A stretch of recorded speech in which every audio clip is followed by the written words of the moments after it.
পারলাম কি পারলাম না?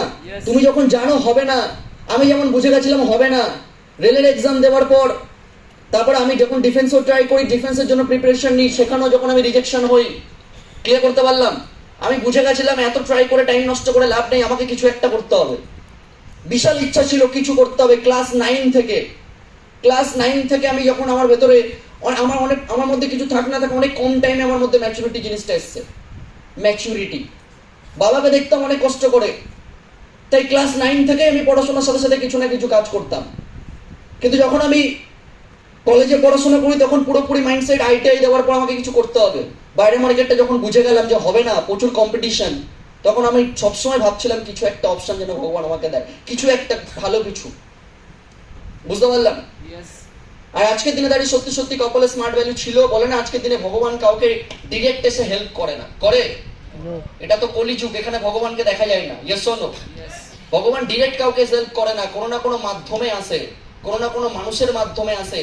আমার লাইফেও ভগবান এসেছিল সোমা দাসের মাধ্যমে, আর সোমা দাস এসে আমাকে ইন্ডাস্ট্রির মেসেজটা দেয়, আমি এখানে আসি, প্রেজেন্টেশন শুনি, ফাটাফাটি লাগে এবং মাইন্ডসেট হয়ে যায় এখানে চান্স পেতে হবে। আর চান্স পাওয়ার পর থেকে কন্টিনিউ ট্রেনিং নিয়ে যায়, এন্ড দ্যাট ইজ ওয়াই আজকে এই পুরো জার্নিটার মাধ্যমে লাইফটা চেঞ্জ হয়েছে। ক্লিয়ার করতে পারলাম? ভগবান নিজে এসে হেল্প করেন না, কারো কারোর না মাধ্যমে করে। এখানেও আমরা কারোর না কারোর মাধ্যমে এসেছি, হ্যাঁ কি না? ক্লিয়ার করতে পারলাম? তাহলে অলওয়েজ রেসপেক্ট করা দরকার সেই পার্সনটাকে, অলওয়েজ সেই পার্সনটার প্রতি একটা গ্র্যাটিটিউড থাকা দরকার, যে না থাকলে আজকে আমি এখানে আসতাম না, এত কিছু কোনোদিন জানতেও পারতাম না। Yes or no? समझ में आ रहा है सर? হ্যাঁ হ্যাঁ। তাহলে আজকের দিনে দাঁড়িয়ে জব পাওয়ার সম্ভাবনা খুবই কম, গভর্নমেন্ট পাবো না, লাখ লাখ টাকা ডোনেশন দিতে পারবো না, অপশন কি প্রাইভেট। আর প্রাইভেট কোম্পানি কোয়ালিফিকেশন দেখে না, প্রাইভেট কোম্পানি কোয়ালিটি দেখে। Yes or no? পার্সোনালিটি। কি মনে হয় সরকারি চাকরি না পেলে কোনো বড় প্রাইভেট কোম্পানি আমাকে চান্স দিত? হ্যাঁ? ত্রিপুরাতে কটা বড় বড় ইন্ডাস্ট্রি আছে? আছে? এখানে আছে Apple company, Microsoft, Wipro, Genpact, IBM, Infosys, Tata, Reliance আছে?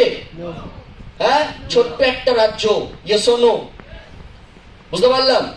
আমার কাছে স্কোপ ছিল, তারপরে আমি জানতাম হবে না, যেহেতু আমি কলকাতাতে থেকে সবকিছু আমার পড়াশোনা ক্লিয়ার করতে পারলাম। কলকাতাতে তাও সেক্টর 5 আছে, বোঝা গেল? সল্টলেক সেক্টর 5, ওখানে অনেক বড় বড় ইন্ডাস্ট্রি বা কোম্পানি আছে।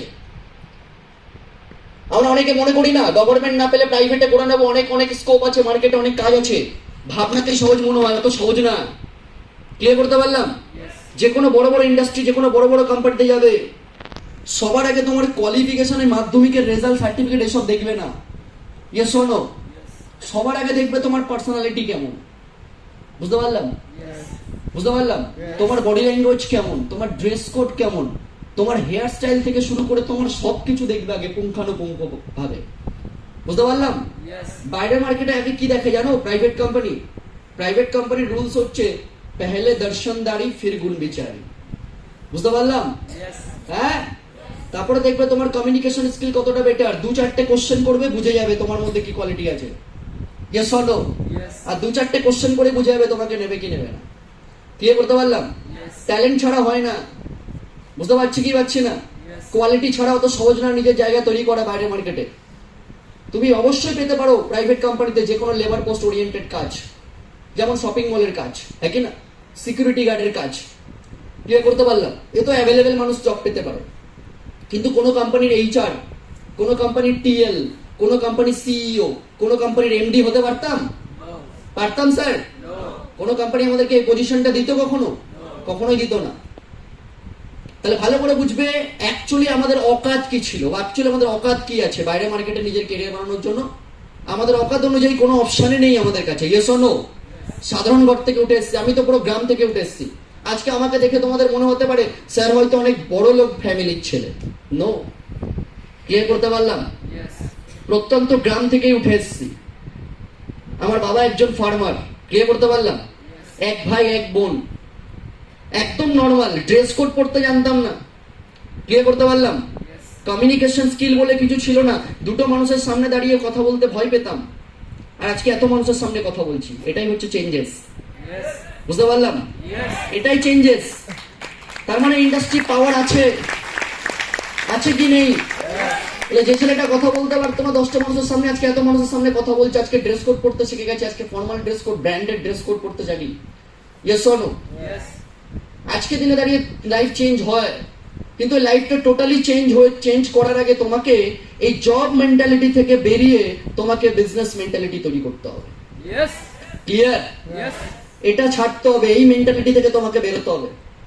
আজকে জব তোমাকে যত টাকারই মান্থলি স্যালারি হোক, তোমাকে কখনো একটা বিজনেসম্যানের মতো লাইফস্টাইল দিতে পারবে না। Yes or no? বুঝতে পারলাম কি পারলাম না? চাই তুমি যত বড় পজিশনের জব পাও, চাই তুমি পার মান্থ 1 লাখ টাকারও চাকরি করো না কেন, চাকরি হয়, চাকরিতে কোনো স্বাধীনতা নেই। Yes or no? বিজনেসে স্বাধীনতা আছে, কিন্তু প্রবলেমটা কি জানো? আজকে যদি আমরা স্মার্ট ভ্যালু না পেয়ে বাইরের মার্কেটে অন্য কোনো বিজনেস করতে চাইতাম, তাহলে দরকার ছিল সবার আগে ক্যাপিটাল। কি দরকার ছিল? ক্যাপিটাল। বুঝতে পারলাম? আমার বাবা দিতে পারতো আমাদেরকে 15-20 লাখ টাকা? হ্যাঁ, দিতে পারতো? তাহলে আজকে নর্মাল একটা কোনো বিজনেস শুরু করতে গেলেও, একটা চায়ের দোকান, একটা ফাস্টফুডের দোকান, তাও 2-3 লাখ টাকা 5 লাখ টাকা লাগে। Yes or no? একটা বিজনেস স্টার্ট আপ করতে গেলে, ক্লিয়ার করতে পারছি? তাহলে বিজনেস করতে গেলে ক্যাপিটাল লাগে, বিজনেস করতে গেলে প্রোডাক্ট লাগে, মার্কেট লাগে, আর অনেক কিছু। Yes or no? তাহলে আমরা চাকরি না করে বিজনেস করবো, এরকম মেন্টালিটি কার কার ছিল? যে স্যার আমার চাকরির আমারও কোনোদিন ইচ্ছা ছিল না, চাকরি করার ইচ্ছা আমার ছিল না স্যার, আমার বিজনেস করার ইচ্ছা ছিল। হাত তোলো, কার কার বিজনেস করার ইচ্ছা ছিল? স্যার আমার প্রথম থেকেই বিজনেস করার ইচ্ছা ছিল। তাদের জন্য তো বেস্ট প্ল্যাটফর্ম এটা। প্রথম থেকে স্যার আমার বিজনেসই করার ইচ্ছা ছিল, চাকরির প্রতি আমার ন্যাক ছিল না। কয়েকজন মাত্র হাত তুলেছে। ক্লিয়ার? কিন্তু বিজনেস করতে গেলেও কি বিজনেস করা এতটা সহজ হতো বাইরের মার্কেটে? হতো? আমি এটুকু বুঝে গেছি যে বিজনেস থেকে ফাটাফাটি লাইফস্টাইল পাওয়া যাবে, বিজনেস থেকে সবকিছু অ্যাচিভ করা যাবে। Yes or no? বিজনেস করলে ইয়াং এজে সাকসেসফুল হওয়া যাবে, বিজনেস করলে কম টাইমে ইকোনমিক্যালি স্ট্রং জায়গায় যাওয়া যাবে, বিজনেস করলে লাইফের প্রত্যেকটা স্বপ্ন পূরণ করা যাবে, বিজনেস করলে জীবনে অনেক টাকা রোজগার করা যাবে, নিজের স্বপ্ন, নিজের বাবা মায়ের স্বপ্ন পূরণ করা যাবে। Yes or no? বিজনেস করলেই আমি ফরেন ট্রিপ, ন্যাশনাল ট্রিপ যেতে পারবো, বিজনেস করলে ব্র্যান্ডেড ড্রেস কোড করতে পারবো, বিজনেস করলে ভালো খাবার দাবার খেতে পারবো, বিজনেস করলে আমি আমার লাইফের প্রত্যেকটা ড্রিমকে ফুলফিল করতে পারবো। ভাই কি এটা আমরা জানি? কিন্তু বিজনেস করার জন্য যা যা দরকার ছিল, এগুলো আমাদের কাছে হয়তো ছিল না। হ্যাঁ কি না? বুঝতে পারলাম? কিন্তু সেই জায়গায় দাঁড়িয়ে আজকে ওয়ান অ্যান্ড অনলি প্ল্যাটফর্ম আমাদেরকে জব আর বিজনেসের মধ্যে পার্থক্য বুঝিয়েছে। হ্যাঁ কি না? জব আর বিজনেসের মধ্যে পার্থক্য বুঝিয়েছে। আজকে বুঝিয়েছে জব করলে লাইফ কি হতে পারে, বিজনেস করলে লাইফ কি হতে পারে। হ্যাঁ কি না? আর সেই জায়গায় দাঁড়িয়ে আজকে এই ইন্ডাস্ট্রি, আজকে স্মার্ট ভ্যালু প্ল্যাটফর্ম আমাদেরকে বিজনেস করার অপরচুনিটি দিচ্ছে। কিসের মাধ্যমে? Time compounding. হ্যাঁ কি না? হ্যালো স্যার, টাইম কম্পাউন্ডিং করার সুযোগ আমরা পেয়েছি। বুঝতে পারলাম? জব করলে কখনোই বেটার লাইফস্টাইল হতো না, কারণ আমাকে সারা জীবন টাইম ট্রেডিং করতে হতো। কি করতে হতো? টাইম ট্রেডিং মানে জানি তো, কাজ করবো ইনকাম পাবো, কাজ করতে পারবো না ইনকাম বন্ধ। Yes or no? Time compounding মানে কি? কাজ করবো ইনকাম পাবো, একটা টাইম পর কাজ করতে পারবো না, তারপরে ইনকাম আসবে। Yes or no? কারণ যারা টাইম কম্পাউন্ডিং করে তারা কি করে? যারা জব করে তারা একা কাজ করে, একার দমে খাটে, একার দমে ইনকাম করে। আর যারা টাইম কম্পাউন্ডিং করে, যারা বিজনেস করে, তারা টিম ওয়ার্ক করে। Yes or no? এই সিক্রেটটা তো বুঝে গেছি। আর আজকের দিনে দাঁড়িয়ে আমরা টাইম ট্রেডিং করব না টাইম কম্পাউন্ডিং করব স্যার? টাইম কম্পাউন্ডিং মানে team work. Yes or no? বুঝতে পারলাম? তাহলে এই সুযোগটা আজকে আমাদেরকে দিচ্ছে কোন industry? One and only smart value. হ্যাঁ কি না? তাহলে এটা ভালো করে বুঝতে হবে আমাদেরকে। তাহলে যে ছেলেটা আজকে জানতো না লাইফে কি করবে, কোথা থেকে করবে, কিভাবে করবে, বুঝে গেছিলাম জবের অপশন নেই, বিজনেস করতে চাইলে আমার কাছে সঠিক ইনফ্রাস্ট্রাকচার ছিল না, কিন্তু আজকে কোনো কিছুই ছাড়াই, জিরো ইনভেস্টমেন্টে কোন ইন্ডাস্ট্রি যদি আমাকে আজকে বিজনেস করার অপরচুনিটি দিচ্ছে, তাহলে সেটা একমাত্র স্মার্ট ভ্যালু দিচ্ছে। Yes or no? বুঝা গেল স্যার?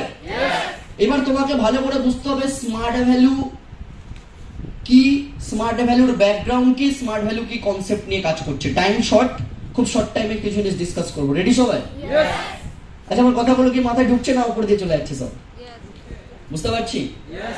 নলেজেবল জিনিস এক্সাইটমেন্টের হয় না, আমি আগেই বলেছি। একই না? একটু ওপেন মাইন্ডে ট্রেনিংটা নিতে হবে। পারবো? তাহলে ফার্স্ট অফ অল আজকে ডেটে দাঁড়িয়ে যে ইন্ডাস্ট্রিতে আমরা চান্সেস পেয়েছি দ্যাটস কল স্মার্ট ভ্যালু, হয় কি না? Yes. স্মার্ট ভ্যালুটা কি? স্মার্ট ভ্যালু হলো এক কথায়, স্মার্ট ভ্যালু হচ্ছে একটা ডাইরেক্ট সেলিং ইন্ডাস্ট্রি। কি sir? Direct selling industry. Direct selling industry, বা যেটাকে বলে নেটওয়ার্ক মার্কেটিং, হ্যাঁ কি না? Yes. বুঝতে পারলাম স্যার? Yes. এবার এই ডাইরেক্ট সেলিং বা নেটওয়ার্ক মার্কেটিং কি, এর কনসেপ্টটা কি, এটাকে ভালো করে বুঝতে হবে। ক্লিয়ার? Yes.